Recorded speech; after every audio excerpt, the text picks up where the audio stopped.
আজ শনিবার স্নান সেরে চলে এসেছি দেখো ঠাকুর ঘরে। আর শনিবার তাই ফুলমালাও চলে এসছে। রাধা মাধবকে দেখো সুন্দর করে একটা জুঁই ফুলের মালা পরিয়ে আর ফুল দিয়ে সাজিয়ে নিয়েছি।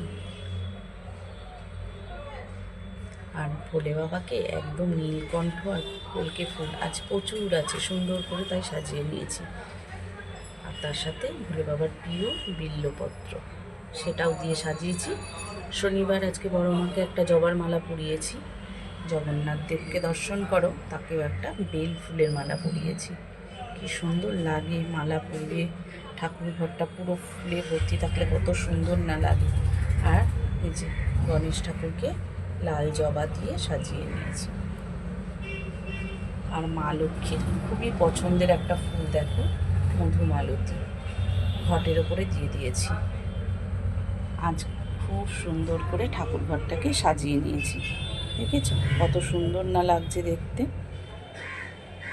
ভোগ লাগিয়েছিলাম, প্রসাদ দর্শন করো।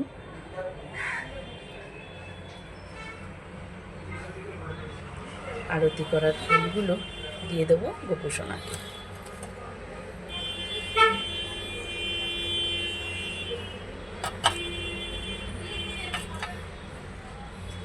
ফুলগুলোকে সব দিয়ে দিয়েছি আর সুন্দর করে সাজিয়ে নিয়েছি। কি সুন্দর লাগছে আজকে বলো তো ঠাকুর ঘরটা দেখতে। চলো এবার প্রসাদটাকে নামিয়ে নেব। পুজো হয়ে গেল, নিশ্চিন্ত সারাদিনের নামে এইবার যা কাজকর্ম আছে ধীরে সুস্থে সব হবে। পুজোটা হয়ে গেল মানে একটা বড় কাজ হয়ে গেল, আমি তো এটাই মনে করি।